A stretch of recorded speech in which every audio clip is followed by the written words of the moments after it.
Rob, a little bit of Bond news to get into this week. Some sad news, actually. We've had a couple of passing aways in the Bond family, haven't we? We have, yes. Have a crack at that first name, why don't you? Oh, thanks for that. So we... Honestly, so we've lost Tchéky Karyo. Is that...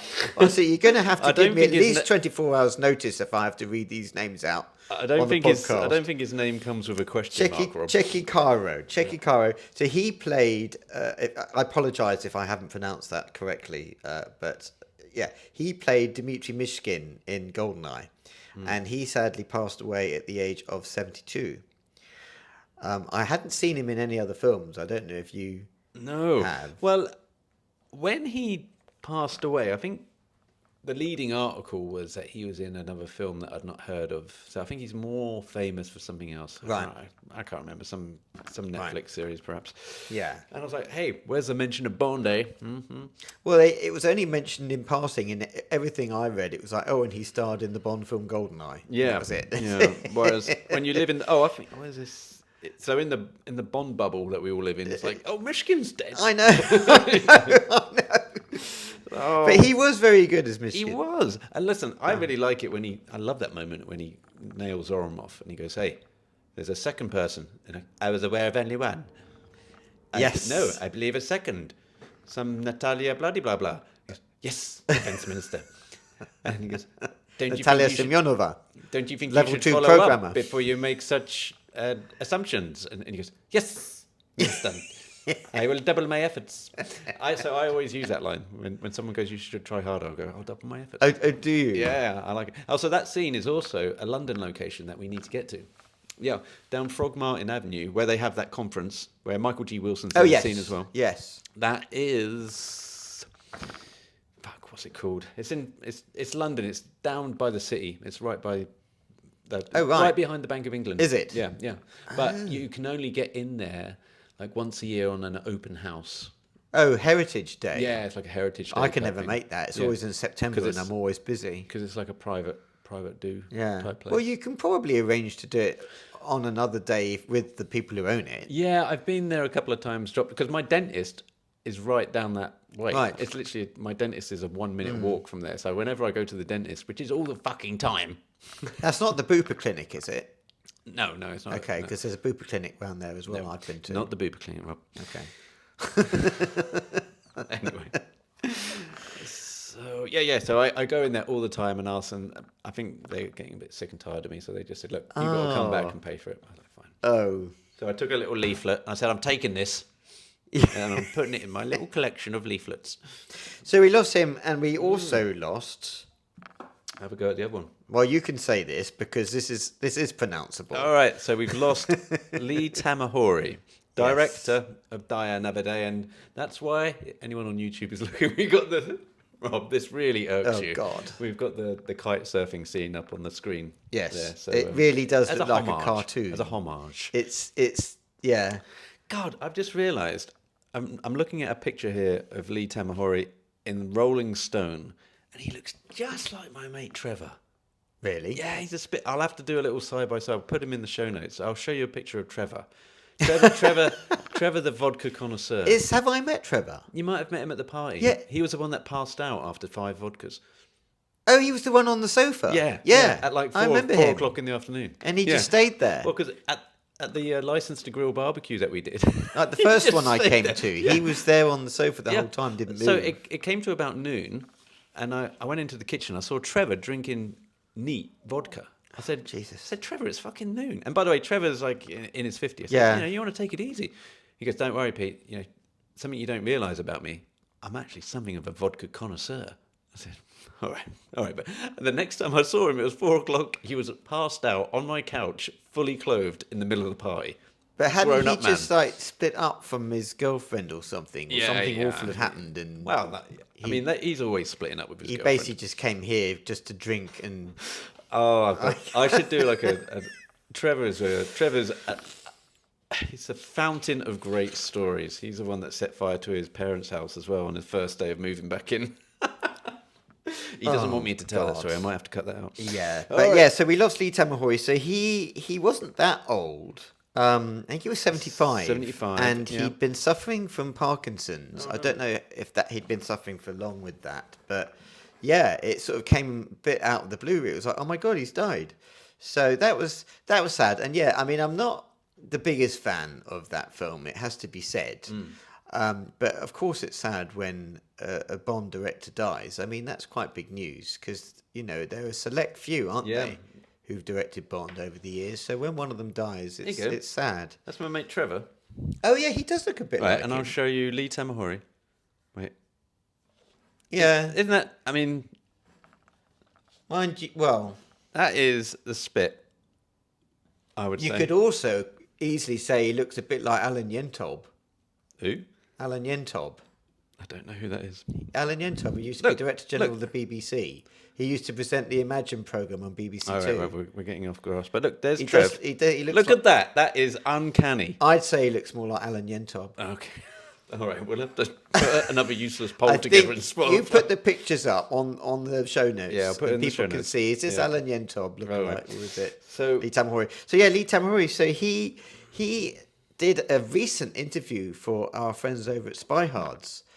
I think this was last year, actually. Okay, yep. And that was a really interesting interview, and I think it's the first one that he's done where he does talk about the Bond film and he does address people's concerns. So I have seen that. I have seen him talk about it somewhere else on film. Oh, you have? Yeah, Okay. he's embarrassed about that. But the interview that I saw on film, he said that they had to go away and create software for like a whole year to work on this big CGI kite surfing scene. That they knew they had to do it pure CGI. Yeah.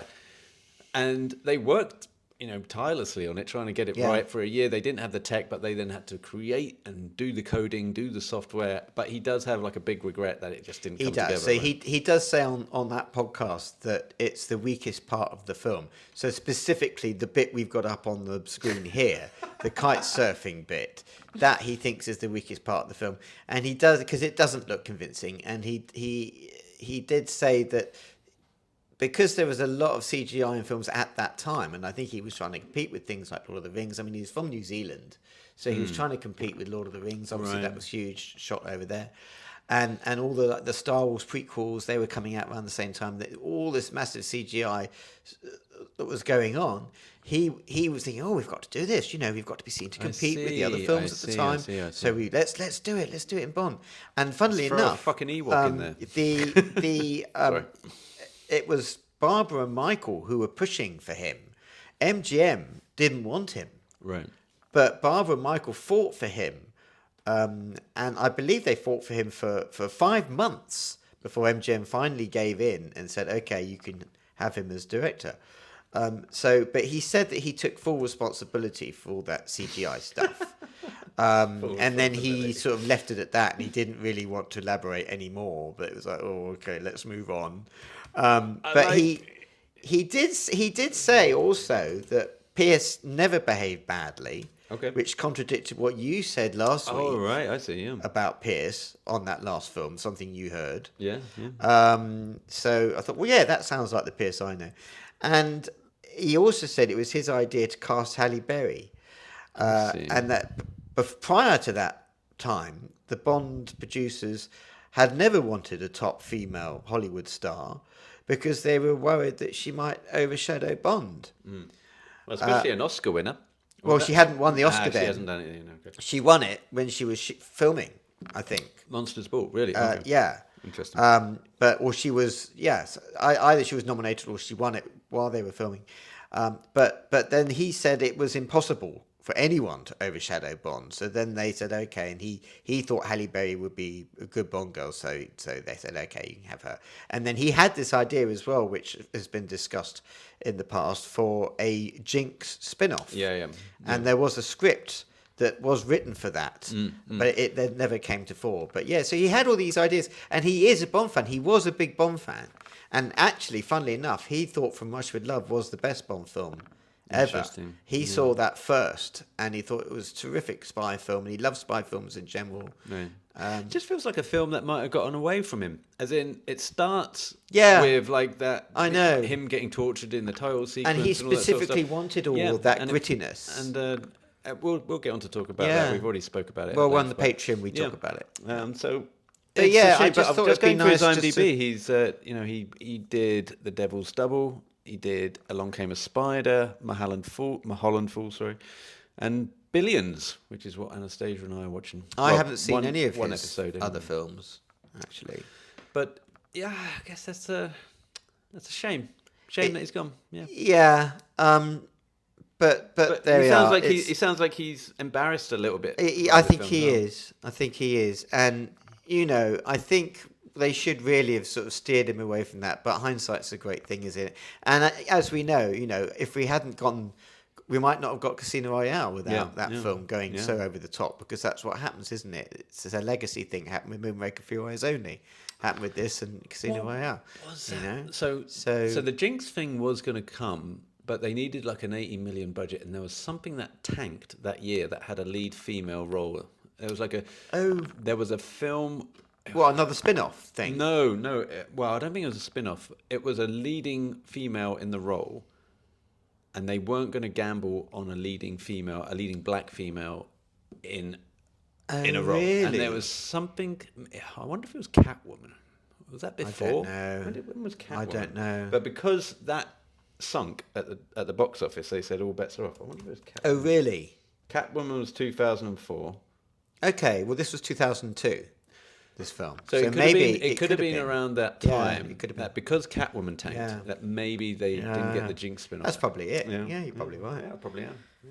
So yes. Sorry. Well, very sad. So Lee Tamohori and the other guy, Rob. Oh, I don't have to his name again, do I? Tchéky Karyo. Tchéky Karyo? Tchéky Karyo. Will be missed. You get a goodbye, Mr. Bond. Goodbye, Mr. Bond.